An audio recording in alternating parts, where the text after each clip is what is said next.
We had the opportunity to partner with Siemens and BILT about 2 years ago and started developing some programming because it's not really safe to blow up a transformer in real life. It could be dangerous to all of those involved. But checking your skills and seeing what you know in virtual reality allows you to make mistakes safely.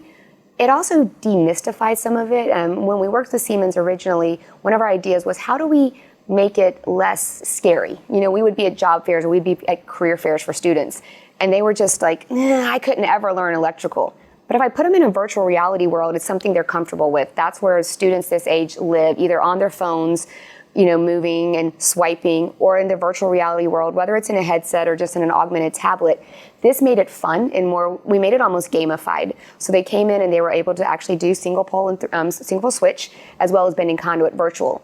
So there wasn't I don't know if I can do this, people are watching with a real piece of conduit or really miring. They were able to use the virtual reality world to do the training on that. In addition, there's some safety videos and so forth where it's a lot easier and a lot safer to fall off a 10-foot ladder virtually than it is to fall off a ladder in reality. So we started using those. And then we took the BILT part of it as well, where they're able to take it home with them. So they would learn some of the virtual reality of bending the conduit, but then the step-by-step guide was on their phone. Or maybe they're on a job site where they didn't want to ask the super and be like, I don't remember what. I can go in there and check real quickly on my phone, open it up, make it smaller, turn it around to see what am I supposed to do on that bend, or what tool do I use for this wiring.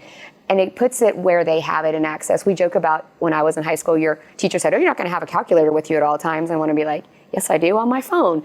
But for them now, they have what they need on their phone or tablets. So I think it speaks to them in the language that they're used to.